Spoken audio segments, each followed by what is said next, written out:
banyak masalah. Butuh dukungan doa. Ikuti Menara Doa Gereja Jemaat Kristus Indonesia Sunter setiap hari Senin sampai dengan Jumat pukul 18 lewat Zoom. Dengan meeting ID 4883171824. Tim doa kami akan membantu Anda. Tuhan Yesus memberkati. Shalom, salam sejahtera dan salam sehat bagi kita semua. Berjumpa kembali dalam Setetes Embun Pagi episode 305 dengan tema Kasih Allah.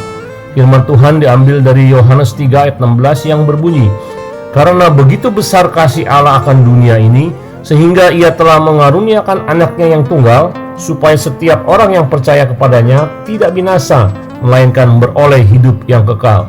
Saudara, hari ini kita akan belajar apa itu kasih Allah, seberapa besar kasih Allah, bagaimana wujud kasih Allah. Menurut Alkitab, kasih Allah dijelaskan sebagai kasih yang luar biasa, tak terbandingkan dan sempurna. Ini berkolerasi dengan pemahaman tentang sifat Allah yang penyayang dan pemberi kasih. Banyak penafsir sering menekankan bahwa kasih Allah adalah pendorong utama untuk mengutus Yesus Kristus ke dunia.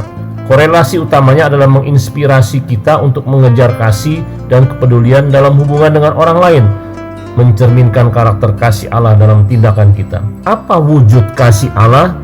Yohanes 3 ayat 16 menyoroti pengorbanan Allah dengan mengutus anaknya. Kehadiran anak tunggal Allah, yaitu Yesus, dalam dunia ini sebagai pemberian adalah contoh utama pengorbanan. Ungkapan anaknya yang tunggal mengacu pada Yesus Kristus sebagai satu-satunya anak Allah yang benar.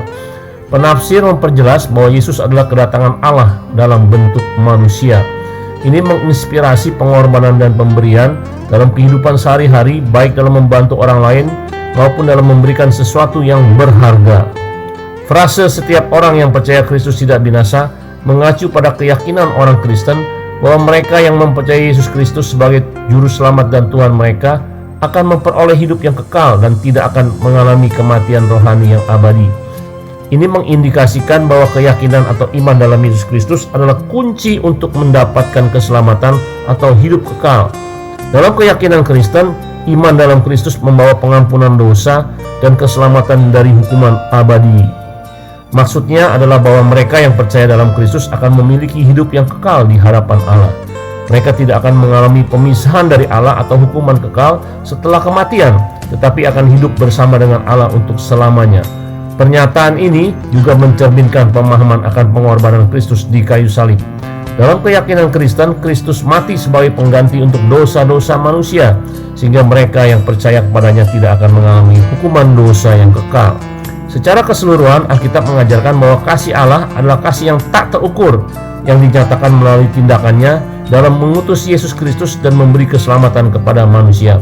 Yohanes 3 ayat 16 adalah salah satu ajaran sentral dalam kekristenan yang mendorong orang Kristen untuk menjalani hidup yang berdasarkan iman, kasih, dan pengikutannya terhadap Kristus. Inti pesan ini adalah bahwa iman dalam Kristus membawa keselamatan dan hidup yang kekal bagi orang percaya.